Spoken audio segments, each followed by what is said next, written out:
के सभागार में, ऐतिहासिक सभागार में विज्ञान की रोचक बातों को, विज्ञान को और रोचकता से बताने का डॉक्टर पुलकित सर और अश्विनी शर्मा जी हमारे विद्यालय में आए और खुशी का विषय बच्चों को दूसरा तरीका मिला सीखने का, कक्षाओं से इधर ब्लैक बोर्ड से हट करके। आज का दिन 1 सितंबर का दिन बहुत अच्छा रहा कि आपको विज्ञान, तकनीक और ज्ञान, इन तीनों का संगम पीवी कॉलेज की इस ऐतिहासिक सभागार में सभी बच्चों को पता हो या ना पता हो, उनको ये जानना चाहिए कि हिंदी साहित्य में doctor Mahadevi Verma, doctor Ram Kumar Verma, doctor Suryakant Tripathi Nirala, doctor Jaishankar Prasad, एक दिन ऐसा था कि इस हाल में आकर के उन्होंने अपने साहित्य के माध्यम से अपनी रचनाओं का वाचन किया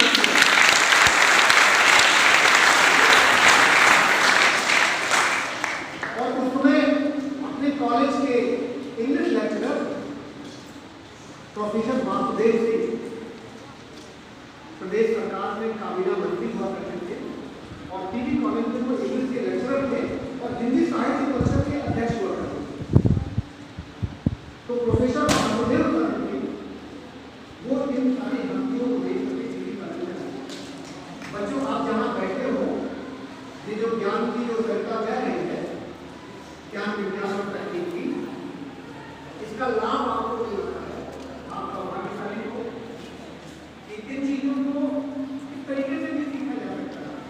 और जैसा कि डॉक्टर पुलकित सर ने कहा कि मैं 50 बच्चों को चुनूंगा, उन 50 बच्चों को चुनूंगा जो ज्ञान के साथ अर्निंग तो करेंगे, किसी पैसे की अर्निंग करेंगे, साथ में वो सीखेंगे।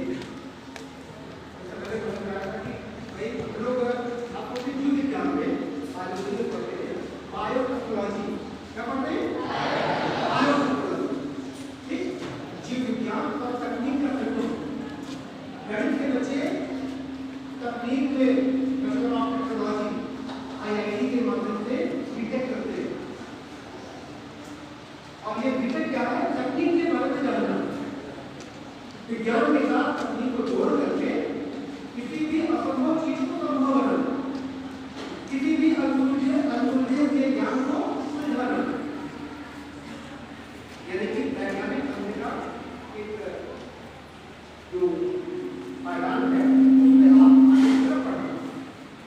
तो बच्चों, विज्ञान और तकनीक के माध्यम से आपके अंदर स्किल डेवलपमेंट किया जाए। क्या किया जाए? स्किल डेवलपमेंट, जिसे लोग कहते हैं हिंदी में कौशल विकास। अब कौशल विकास क्या है? आप सभी लोग जानते हैं कि संवेदना आप लोग पे इंसान जो होता है बहुत ही ज्यादा सेंसिटिव या संवेदनशील प्राणी होता है। यह संवेदना चाहे ताप के प्रति हो, चाहे दाब के प्रति हो, चाहे प्रकाश के प्रति हो, चाहे नमी के प्रति हो, ठीक है, मॉइस्चर के प्रति हो, इसके प्रति हम लोग संवेदनशील हैं।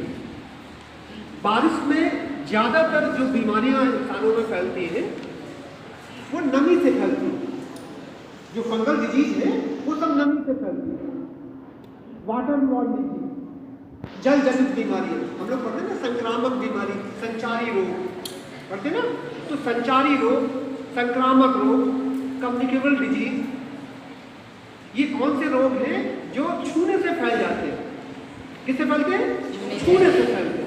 जैसे कभी कभी आप देखते हो, पढ़ते हो, पेपर में भी आता है, रेडियो में आता रहता है, टीवी में आता रहता है ना, कि एड्स एक ऐसा रोग है जो छूने से नहीं होता। एड्स क्या है? छूने से नहीं होता।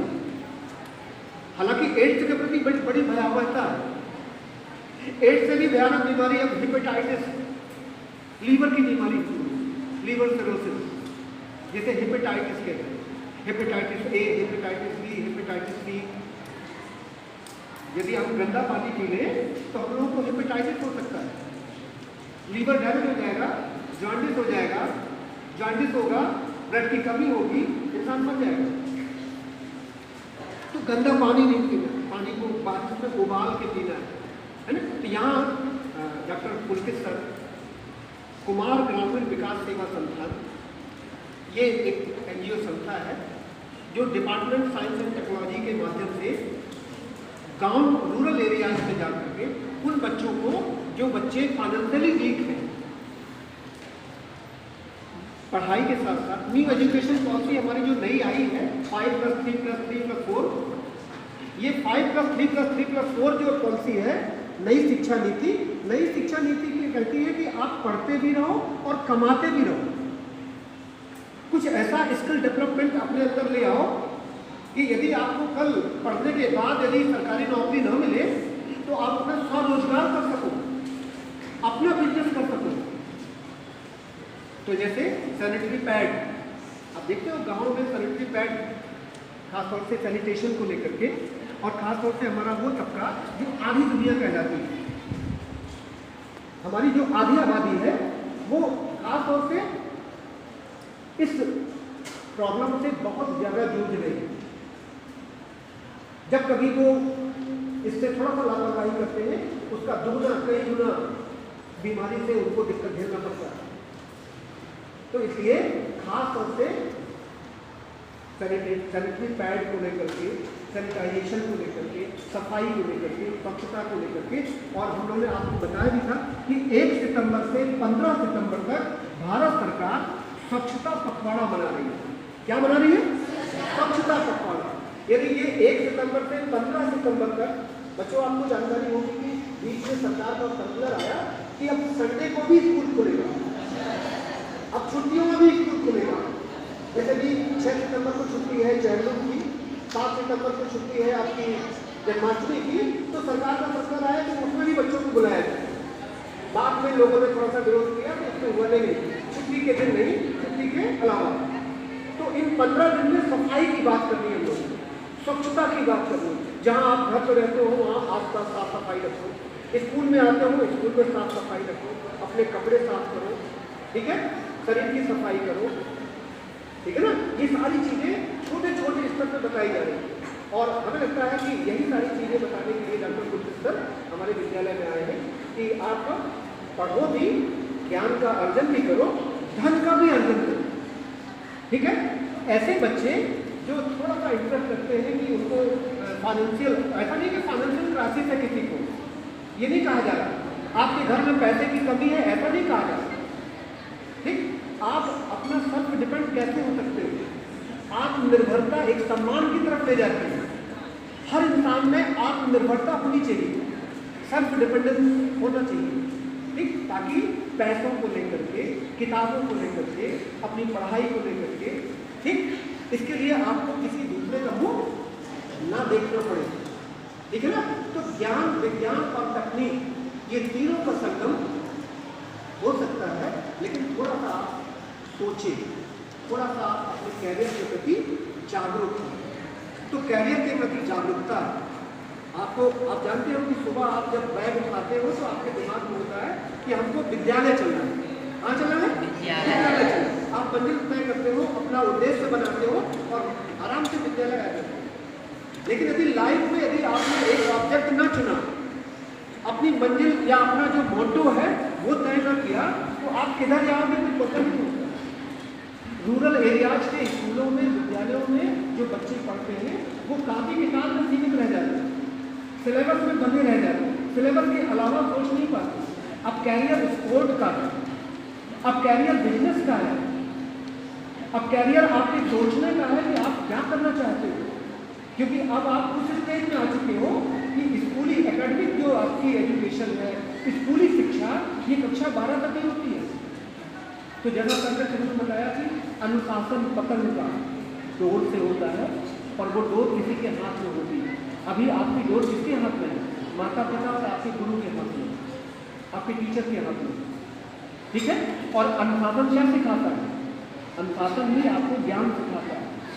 आप अनुशासित हो, ध्यानपूर्वक अपना सुनते हो, ठीक, उसको कंसंट्रेट करते हो, आप उसको सीखते हो। जिनके अंदर ये चीज़ नहीं होती वो नहीं सीख पाते, ठीक है ना। तो आप अपना कैरियर कैसे आप अच्छा बना सकते हो, ब्राइट फ्यूचर कर सकते हो, ये अभी से तय हो जाएगा। तो इनकी बातों को आपने गौर से सुना, डिसिप्लिन में रहे, इसके लिए बच्चों को ढेर सारा धन्यवाद। और मैं भी प्रयास करता हूँ कि आपको विज्ञान के मॉडल, विज्ञान की योजनाएं, विज्ञान की संगोष्ठी, विज्ञान के निबंध, विज्ञान की तरफ आपको प्रेरित कर सकूं। हो सकता है कोई बच्चा हमारी बात को अच्छी तरह से सुन करके और साइंटिस्ट बन जाए, आगे निकल जाए, तो ये हमारे लिए एक प्राउड की बात होगी कि हमारे कॉलेज का बच्चा आगे की तरफ जा रहा है ना, आगे बढ़ रहा है, ये अच्छी बात है। तो उनके स्तर की बातों को ध्यानपूर्वक सुनिए। आपको एक नोट भी